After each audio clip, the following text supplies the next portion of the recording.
एक मित्र ने प्रश्न पूछा है कि जब भी हम धर्मोपदेश सुनते भी हैं तब भी थोड़ी ही देर में मन कहीं दूर चला जाता है। हम सुनते रहते हैं लेकिन मन कहीं दूर होता है, विचार कुछ न कुछ चलते रहते हैं। इनसे कैसे निजात पाया जाए? और माइंडफुलनेस मेडिटेशन की जब हम बात करते हैं तो उसमें हमें अपने काम के प्रति, अपने कर्म के प्रति पूरी तरह से होशपूर्वक रहना चाहिए। और यह हो नहीं पाता क्योंकि हर पल मन भागता ही रहता है। तो कैसे इससे हम निजात पा सकते हैं? यह ऐसा नहीं कि इन मित्र का ही प्रश्न है, हम सभी के साथ यह घटना निरंतर घट रही है। लेकिन समझ वही पाता है, इस बात को नोटिस में वही ला पाता है जो ध्यान की प्रक्रिया से गुजर रहा है, जो ध्यान करता है, जो ध्यान करने की कोशिश करता है। वही इस बात को समझेगा कि मैं तो अभी धर्मोपदेश सुन रहा हूँ, फिर मेरा मन, फिर मेरे विचार मुझे दूर क्यों ले जाते हैं। जो सांसारी व्यक्ति अभी ध्यान के संबंध में कुछ भी नहीं जानता, जिसको ध्यान की लालसा नहीं, जिसको अभी ध्यान के प्रति कोई रुझान नहीं, उस व्यक्ति को तो अभी यह पता भी नहीं चलता कि उसका मन किस तरह से उसको भौरे की तरह भरमा रहा है। एक फूल से दूसरे फूल, एक पेड़ से दूसरे पेड़, एक जगह से दूसरी जगह, एक तृष्णा से दूसरी तृष्णा, एक काम भोग से दूसरे काम भोग की तरफ लगातार भागते चला जाता है। लेकिन जो व्यक्ति ध्यान साधना के लिए तत्पर है, ध्यान साधना करने का प्रयास कर रहा है, वह व्यक्ति समझ सकता है कि उसका मन उसे किस तरह से धोखा देता है, उसके विचार किस तरह से उसको लगातार परेशान करते रहते हैं। इसी के लिए बुद्ध ने और सभी बुद्ध पुरुषों ने हमें ध्यान की टेक्निक दी। और टेक्निक में हमको बुद्ध कहते हैं कि तुम जब विपश्यना ध्यान करते हो तो आनापान स्मृति से शुरुआत करो। आनापान स्मृति योग इसीलिए किया जाता है कि हम सबसे पहले अपने मन को एक दृष्टा भाव मन के अंदर जगाएं, अपने मन को देखने की, उसको एक जगह रुकने की आदत डालें ताकि वह दृष्टा की तरह होते हुए कार्य को देख सके। माइंडफुलनेस मेडिटेशन में भी हम यही करते हैं, अवेयरनेस की प्रैक्टिस में भी हम यही करते हैं, होश की साधना में भी हम यही करते हैं कि हम अपने होश को, अपनी अवेयरनेस को, अपनी माइंडफुलनेस को लगातार बढ़ाते रहते हैं। हम अपने आप को live in the present moment रखते हैं कि मैं अभी अगर सुन रहा हूँ तो मैं सुन रहा हूँ, मुझे अब कोई लेना देना नहीं कि मेरे बगल में क्या हो रहा है, मुझे अब कोई लेना देना नहीं कि मुझे अब खाना खाना है या मुझे अब पानी पीना है या मुझे अब कोई और काम करना है। मैं सारे काम से अपने आप को निवृत्त करके मैं अपने आप को अपनी सारी सोच और सारे विचारों को एक तरफ लगाकर केंद्रित करके सिर्फ एक कार्य में अपने आप को तल्लीन कर देता हूँ। अब मुझे कोई दूसरे विचार की आवश्यकता नहीं। यह हमें रोज रोज प्रैक्टिस करनी होती है। इसीलिए बुद्ध इस बात को, हमारी हालत को, हमारी स्थिति को, एक साधारण मनुष्य की स्थिति को, उसके मन को अच्छी तरह से समझते हैं।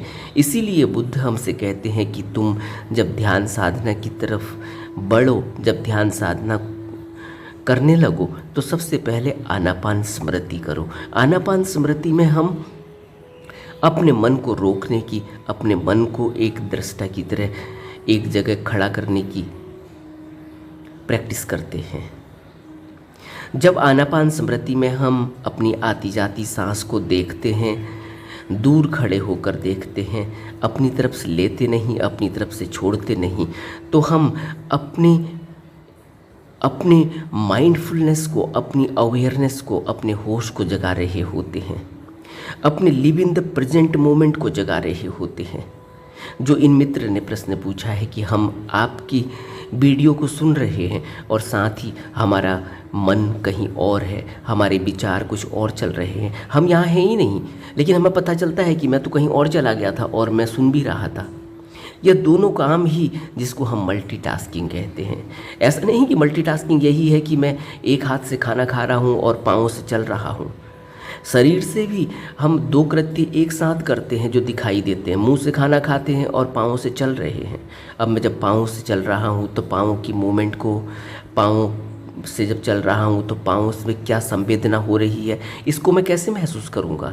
जबकि मैं दूसरा काम भी साथ ही कर रहा हूँ, मैं खाना खा रहा हूँ। अब खाना खाने में जो संवेदना पैदा हो रही है, खाना खाने में जो स्वाद आ रहा है, खाना खाने में जो हाथों की मूवमेंट हो रही है, खाना खाने में जो हमारे दांतों की और हमारे मुंह की मूवमेंट हो रही है, यह सब, इन संवेदनाओं को मैं कैसे समझूंगा, कैसे अपने अंदर गहराई में इनको फील करूंगा, इनको महसूस करूंगा, ज़रा समझो तो। इसलिए कहा जाता है कि मल्टीटास्किंग नहीं करनी। इसलिए कहा जाता है कि जब करो एक काम करो, एक काम को पूरी तरह से तल्लीनता से करो, ताकि पूरी तरह से संवेदनाओं को तुम महसूस कर सको। जब तुम संवेदनाओं को महसूस कर पाओगे, जब तुम एक जगह रुक पाओगे, अपने को खाना खाते हुए देख पाओगे, तो पूरी तरह से वहीं होगे। फिर कोई दूसरा मन में ख्याल नहीं होगा, मन में विचार नहीं होगा, मैं एक जगह रुका हुआ होऊंगा। तो तब मुझे पता चलेगा कि ध्यान साधना क्या होती है। ध्यान में कोई भी कृत्य जब किया जाता है तो वह पूरी तरह से किया जाता है, सम्यक तरीके से किया जाता है, और उसके परिणाम फिर पूरी तरह से हमको अवश्य मिलते हैं। उसके परिणाम फिर हमें पूरे मिलते हैं, आधे अधूरे नहीं मिलते। तो जब भी हम कोई भी कृत्य करें, हम सुन रहे हैं वीडियो को, या हम कोई और काम कर रहे हैं, हम पढ़ रहे हैं, हम लिख रहे हैं, हम रास्ते में चल रहे हैं, हम इन सभी कार्यों को बहुत ही सीरियस तरीके से करने की कोशिश करें, न कि कैजुअल तरीके से, एक मशीन की तरह।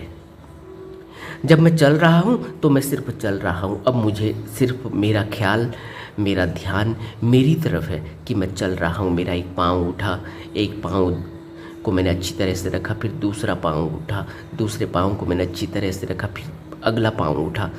इसको मैंने पूरी तरह से अपनी संवेदनाओं को नोटिस करना है, देखना है, अपने आप को चलते हुए देखना है।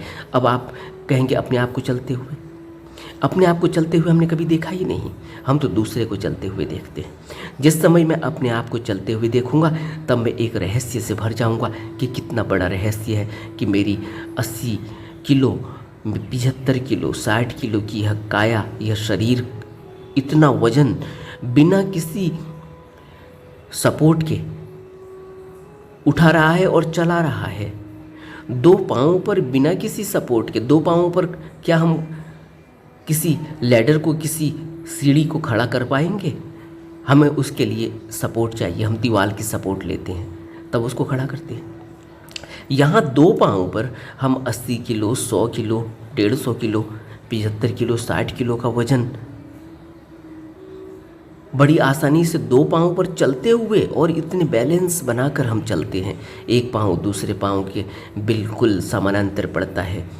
हमारी चाल से पता ही नहीं चलता कि हम किस तरह से चलते हैं, उसमें कोई वजन दिखाई नहीं देता। और जबकि दो पाँव पर चल रहे हैं, तब इस रहस्य का हमें पता चलता है कि दो पाँव पर एक मनुष्य कैसे चल सकता होगा बिना किसी सपोर्ट के।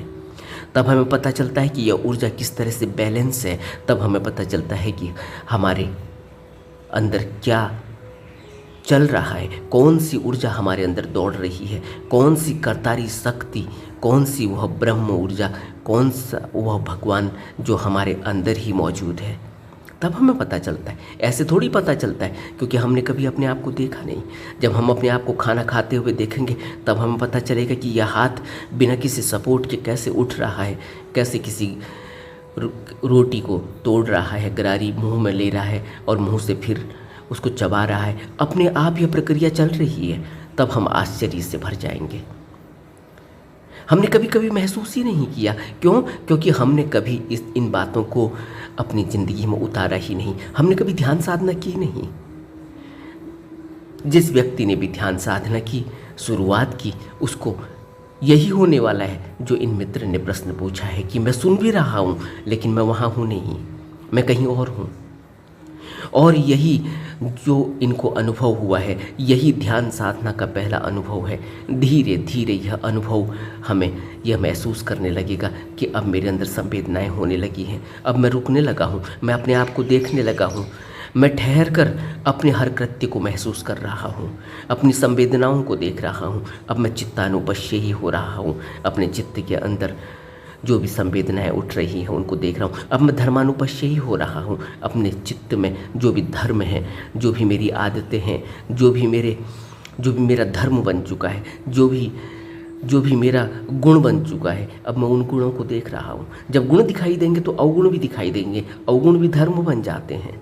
और इन गुण अवगुणों से, इन आदतों से फिर मैं ऊपर उठता हूँ। इनको देखकर इनको दूर करने का प्रयास करता हूँ, अपने अवगुणों को छोड़ता हूँ, अपने गुणों को बढ़ाता हूँ। जिसको बुद्ध कहते हैं कि कुशल कर्मों को बढ़ाना चाहिए, कुशल कर्म करने चाहिए। अगर कर रहे हैं तो उनको बढ़ाना चाहिए, अकुशल कर्मों को नहीं करना चाहिए। अगर अकुशल कर्म कर रहे हैं तो उनको छोड़ना चाहिए, उनकी जगह कुशल कर्म करना चाहिए।